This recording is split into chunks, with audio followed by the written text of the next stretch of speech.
Hello everyone, my name is Gloria Munyeva, and today I have two beautiful ladies who are joining me through this conversation. I'll allow them to introduce themselves. We'll start with from my left side. Hi everyone, my name is Rachel Kirui and I'm an impact communications writer and specialist. Wow, very nice. And here on our right, we have a very good friend. She'll introduce herself. Yes. Hello everyone, my name is Marita Wagner. I'm from Germany and I'm a Catholic theologian, and in the past year I got the honor to work with Younib, and that's how we know each other, and I'm happy to be here today. Yes, and she's our first Younib German friend. Okay. Now, definitely Gloria Munyeva, Younib chairperson, and humbled to be here. So today we'd like to do a little bit lady conversation in the set. We all attended, in different ways. We attended the Africa Climate Summit. It's the most talked about conversation right now because of how people perceived it and how they expected to be and the disappointments. So I'd like first, if we could start with our pre-experiences and also the experiences that we got, then as we continue to move it. So we'll start with Marita. Maybe you'd tell us how you actually made it to the Africa Climate Summit. Yes, I knew that I'm coming to Nairobi for my research, for my studies. And I was in conversation with a Kenyan friend of mine who works for the Lutheran World Federation. And he told me about the summit, and he knew that I would be in Nairobi. And he asked if I would be interested in joining him because he knows I study global studies and I work a lot on global dependencies, trade relationships between Europe and Africa. So he thought it might be a good experience for me. So I applied online and was already getting an idea that it might be a really big summit because I needed a lot of information. But yeah, I applied online and then tried to get my ticket. And how do you feel? Did you get the emails, all the emails, the invitations, the Zoom link that was happening? I didn't get the Zoom link, but I got like an email which was confirming that I'm allowed to participate in the summit. Yeah. And after a week or so, I received the email with the login details for this Africa Climate Summit app so that I can have a look at the program and create my own schedule. So this happened, yes. Yes, so just a correction, it wasn't a Zoom link, it was a login app. So I'll go to Rachel. So Rachel, you have a different experience. We are going to undergo a public therapy right now to allow you to share as you wish. Yes, thank you. I too, just like Marita, was super excited about the Africa Climate Summit. I work in the impact space. I work for a company that primarily operates within the agriculture food sector.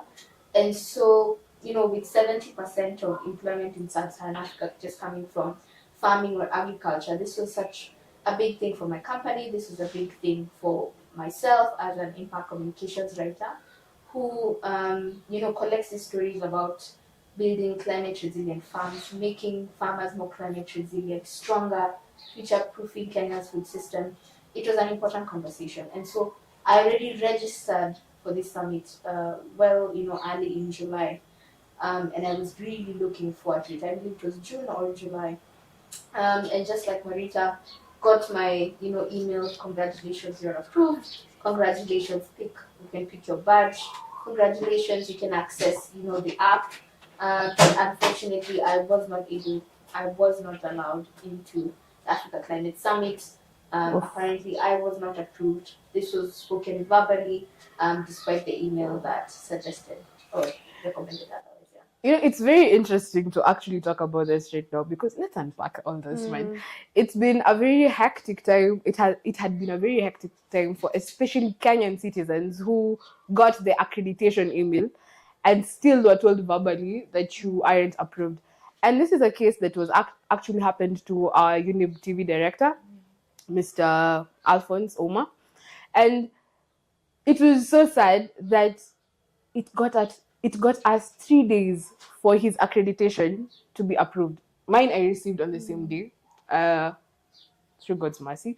But I I could not believe how much embarrassment, not even embarrassment, the disappointment of a youth who's coming from either Mombasa or Kisumu, doesn't know where he or she's supposed to sleep, and then got the accreditation email and still got denied.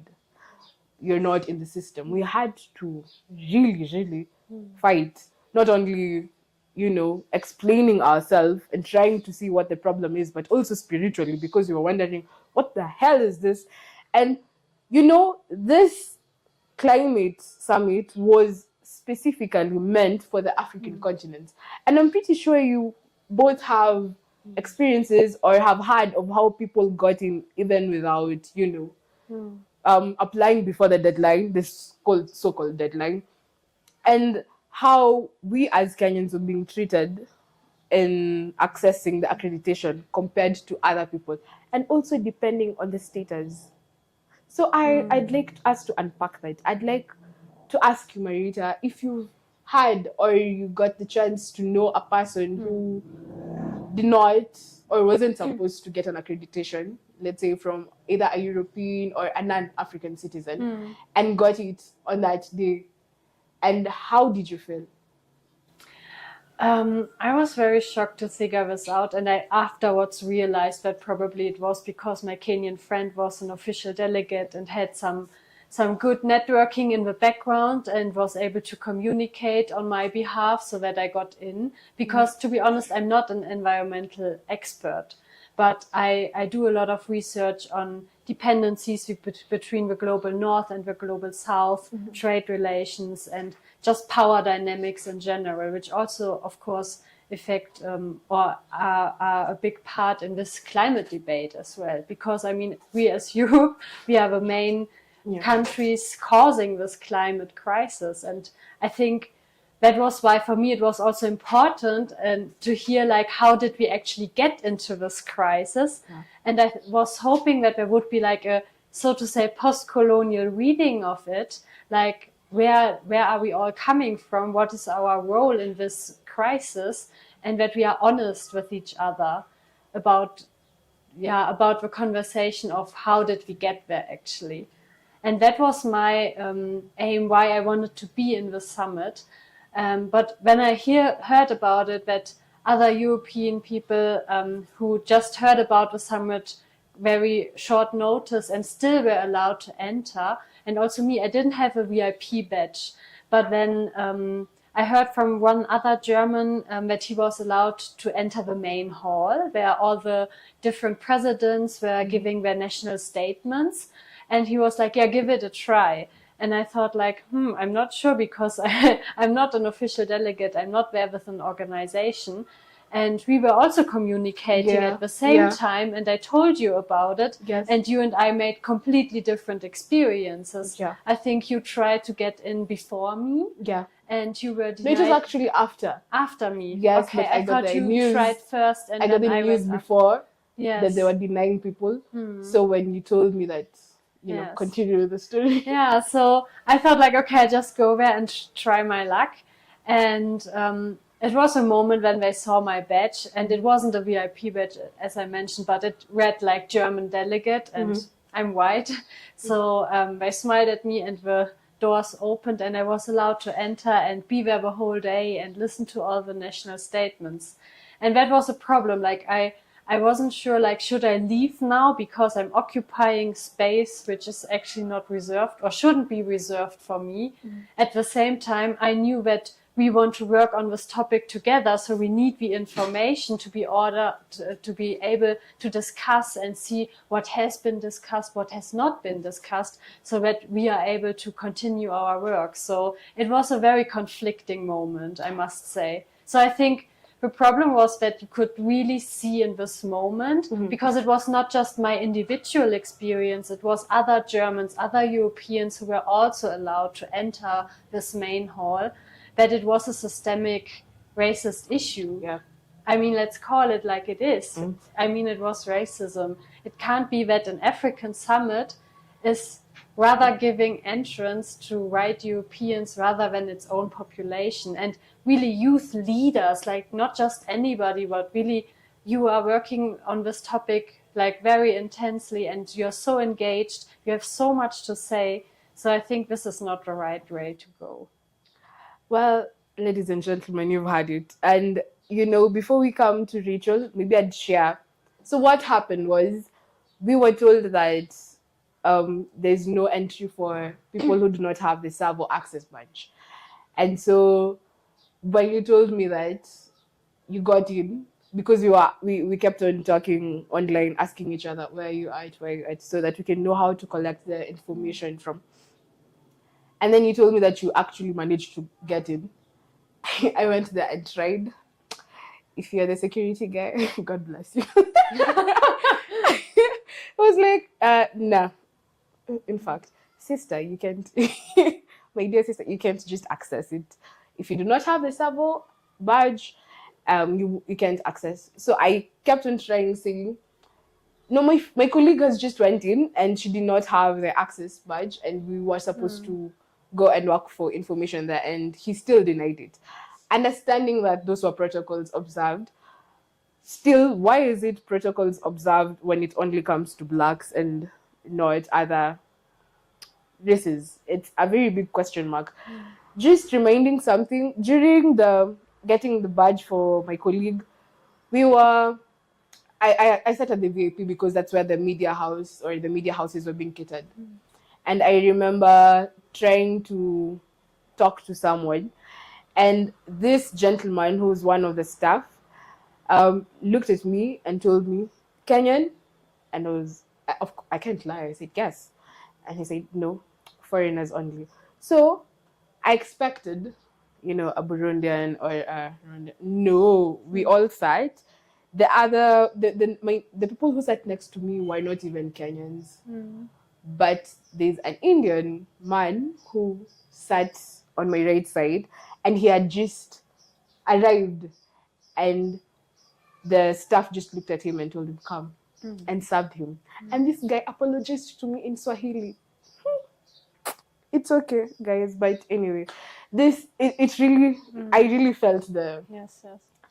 racism in my own country. It's not really good until you start feeling it. And I want to know, Rachel, how is it? How did you get the experience, even from, what happened?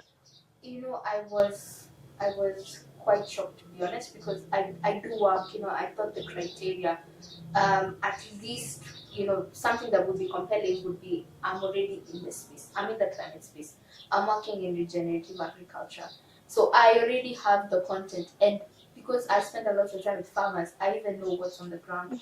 So I was really looking forward to engaging with different people from different parts of Africa and the globe, and just brainstorm about what's possible, especially from a private sector perspective.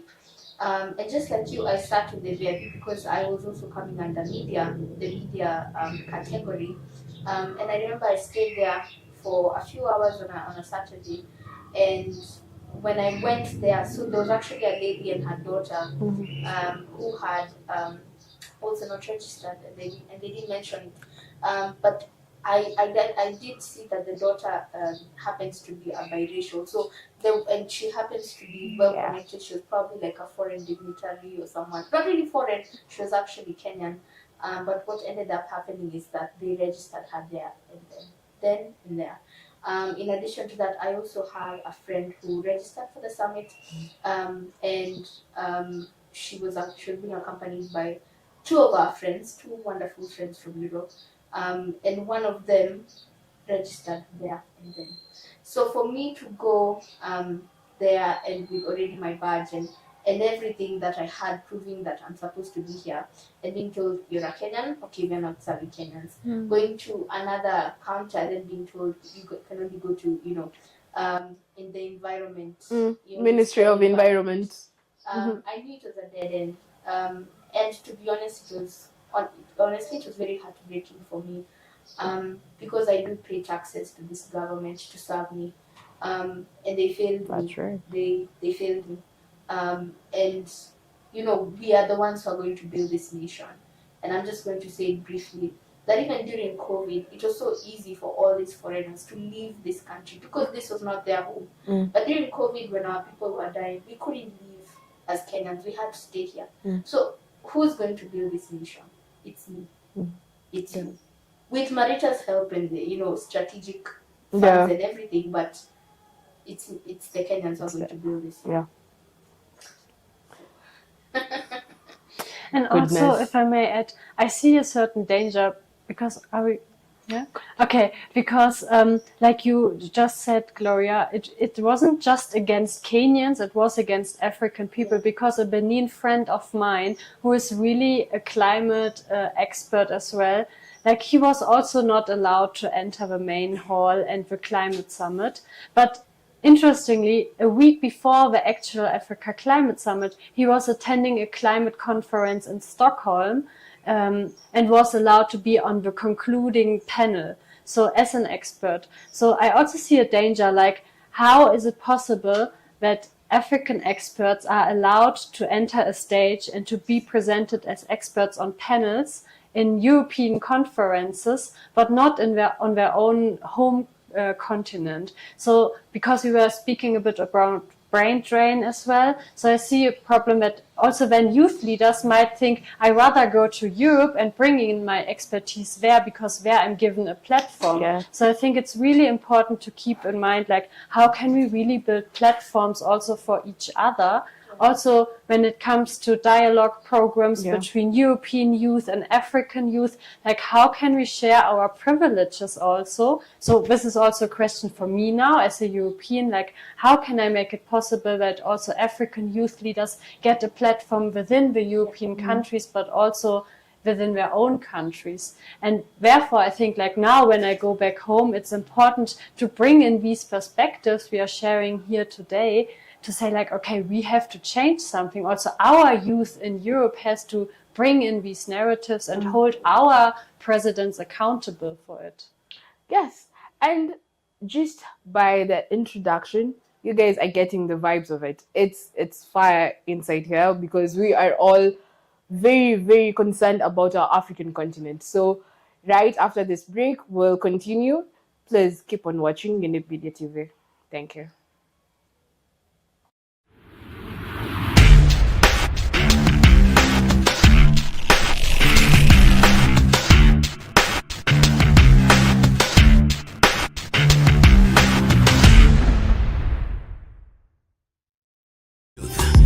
Ever the best. Hallelujah.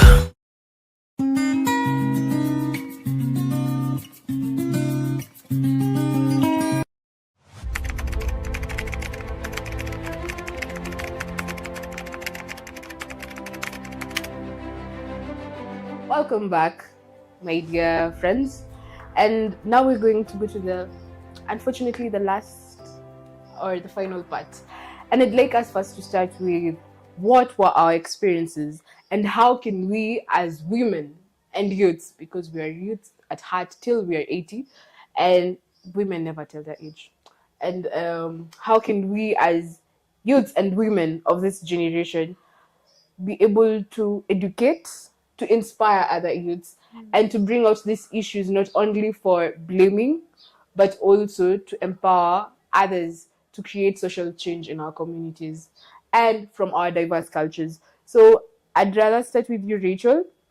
Tell us, Chiri, how your experience, did you get to, how did you manage to watch or follow up with the event, and what was your experience, and what do you think that we as Africans and also Europeans can do to establish a genuine bond that has no self-harm or selfish gain or intention? Yes. Thanks for that quite bulky question. But my experience, I would say my experience was positive because, I mean, it was primarily negative, but I managed to attend the side events because of the friends and partners and the climate networks I'm a part of. So even, after the main events at the KICC, I was able to attend. I remember attending Agenda for Climate pitch competition and being able to see these young, brilliant Kenyans. And for the first time, we saw these Kenyan, born and bred Kenyans creating these solutions, climate solutions, for women. It was a gender for climate inclusion. So it was really empowering, and being in these spaces where people are talking about, what is possible. Of course, I was always, on the private sector, and being able to see, like, interact with people who can influence, just not only policy, but also how the business trends that can favor Africa. And what I've been able to identify, within the coming years, and it's already happening, is, digitalization and technology is going to be a huge game changer in terms of just equalizing. It's already an equalizer in the sense that we're now this whole global village, and a Kenyan is able to, engage with someone from China, engage with someone from Argentina, create solutions that better both areas without it, being an unequal relationship or business relationship. So I do see that happening more and more, and I'm excited to see what will happen, because the shiftings and the mindset of our parents and grandparents is totally different than the mindsets of the coming Gen Zs, because that's going to be something worth watching, and so I'm really looking forward to that. And what I do believe is that, what we need to do so that that vision can come to pass is really, providing access to, digital skills, but also just the digital technology that people need. Does someone in Turkana know how to handle a computer? Does someone in, Pwani or Kilifi know how to, access, all these digital tools? Because that's really what is going to help them engage and partake in the global market. That's how I see it. Yes, and this is why we have brilliant women over here on either side of me, and I'm just digesting all this information, and it's coming from such a powerful and young lady. We are in safe hands, guys. We are in safe hands. So I'll also direct the same question, my bulky question, to Marita. Please do tell us, what is your vision? What do you think? How can we, do all this that we intend to do of bringing genuine bond, from the Europe and the Africa? Yeah. I was really impressed. Like, I mostly attended panel talks with climate youth activists. For example, one with Vanessa Nakate, and I was really looking forward to this because I read her book and I know about her work, and I was very excited to see her now live on stage, because I must say, in Germany, like, we have one very well-known climate activist. Her name is Luisa Neubauer, and we know about Greta Thunberg. But in our media so far, I don't really see people of color as climate activists. And to be fair, many of them are working on this topic for so many decades. So also in our own media, I wish that we have a broader view of who is actually an expert for this field of topic. So for me, it was really great to see Vanessa now, and also Fatu was there. And Vanessa raised the point of gender justice and climate justice. So she drew this intersection, and that for me was very interesting, because she had this quote which I really took home with me. She said, like, we are more than just mothers, daughters, and sisters. We are more than just the social roles, gender roles which have been assigned to us. So she made this very clear that also as women we have to empower each other, because she said it's not as if there aren't many women who are interested in these fields of topics. They are already there, but they don't know how they can spread their message, how they can be a part of our movement. So we have to be attentive of those who are already waiting there in the back row and who actually want to come to the front and share their narratives. So for me, this is something I take home now, knowing that there are so many inspiring young people, and also the Climate Summit now brought us together. Yeah. And like, so many new friendships were being built at the summit. So it still had a positive outcome in a more informal way. But for me, I would be very happy that we continue this work together. And I mean, we try to by sharing our narratives, it via articles, social media, So I think it was good that we also shared this moment with each other. This is perfect. If I'd give my account, I'd say it was both a positive and negative. Positive because it was my first ever summit to ever attend. Um, the security was hands up, top notch. Congratulations, guys! It was really nice. I felt very safe, and yes, that was a very good work. But I expected more youth leaders from many organizations, CBO, to be present. There's so many environmentalists who are well known in Kenya who got their badges denied, accreditation denied, even after receiving an congratulatory email on receiving the accreditation. Which brings me to another issue of organization. Um, First, many of the youths lacked access to the programs. So you'll find that even if you both received, let's say, the login apps, not everyone did. So it was a very big challenge to most of the youths to know which room they're supposed to be in for their interested topics.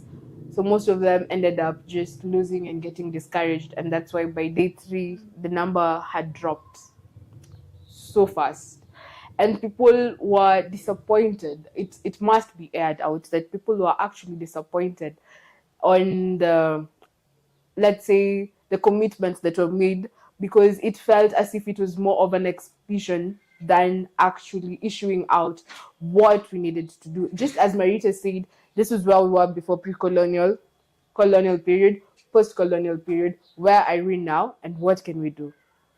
The gender issue I expected, especially for ladies, to be addressed was the menstrual products.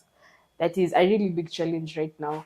I really expected it to be one of the key talks of education and health, as well as good sanitation, because still many Africans lack access to water, clean water, and also electricity.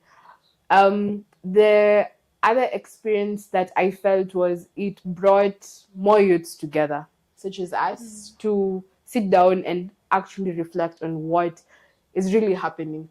And this has made the youths, especially in our country and in our African continent, to rise up and to use the digital platform as a way to advocate.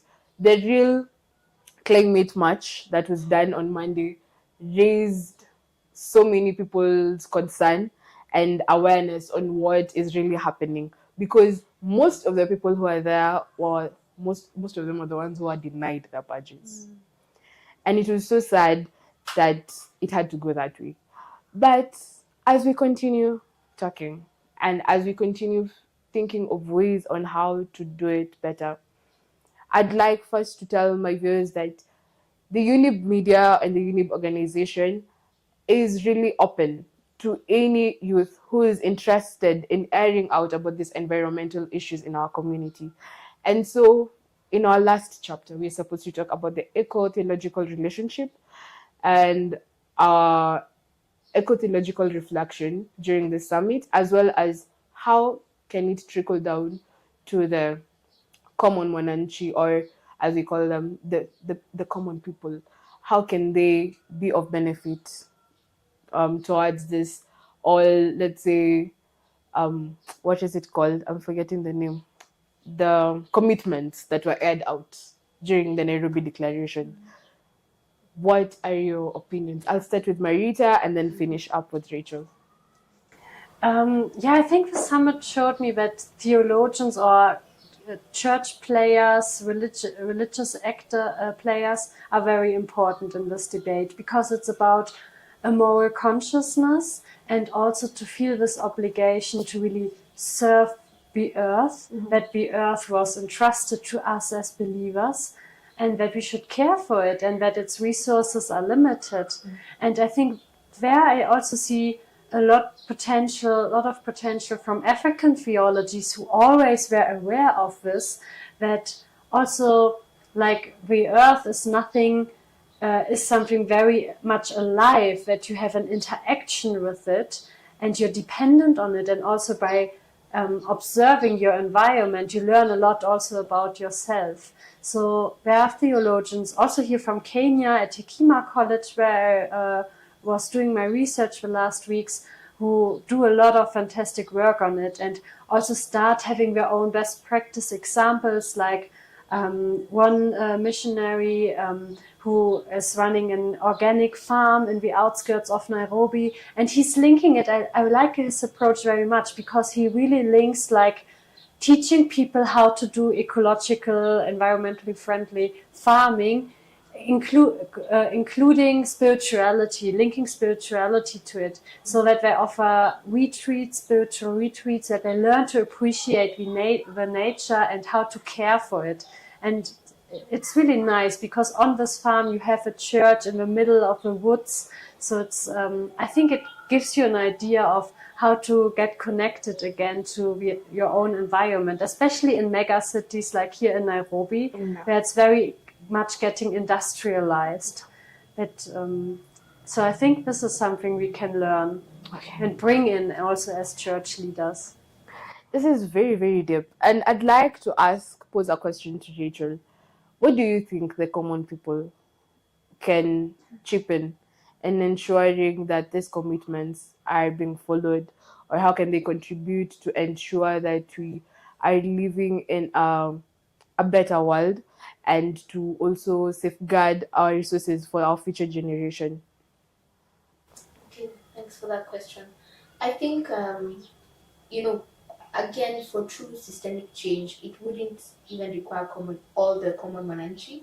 It would require everyone. It would require the government to create policies that enable or create incentives for people to protect the environment. And I believe this is something that even Europe has done and Germany has done, whether it's reducing plastics. Mm-hmm. I think we need to talk about, even the increasing urbanization in Nairobi, and how, these emerging neighborhoods which are already becoming concrete jungles. How can we increase tree coverage there? How do we encourage people to have community gardens where people are able to have fresh farm produce? How can we create awareness about synthetic fertilizers and pesticides that harm our soils? And so I know that some of these things, some of these matters or challenges, we can address them as the common mananchi. But unless we have also all these stakeholders like the government and academia, then it's null and void.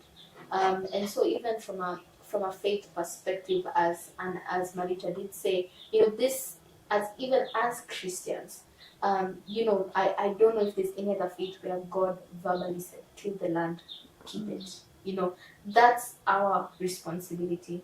And so what I believe faith-based organizations are really supposed to be at the forefront of these important conversations, because Kenya is also becoming a business landscape.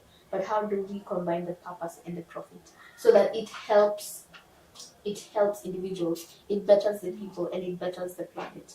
So we can't really say right now. Everything is quite vague, but I do hope that within the coming days or even within the coming months, we can actually actualize these commitments to actionable steps that even anyone can apply, no matter where they are. Yeah. There you have it. And we unfortunately have to close this conversation. It was our Africa climate reflection, honestly. A very rare chance to publicly rant and to to show the youths that we have the same logical thinking and we hear you. This is an example of what it means to amplify our voices, and I am so glad that it had to be you two, because we were talking about it and it actually happened. And we thank God so much. Dear viewers, please do send your comments, your questions that you have on environmental issues or policies, or maybe if you wanted to correct us on any part. Apart from that, I'd like to also thank my cameraman Elias, who's behind the camera, and thank the Younib Media TV for this opportunity for us as a youth to air out our views. We shall see if we can come up with a blogging, writing articles on such matters, because we are all diverse in our own different ways. and the only way to start a bridge is through a smile, and we smiled at each other, and here we are, guys. So you try, it works. Thank you so much, and may God bless you all. Ever the best. Thank you. Bye. Bye.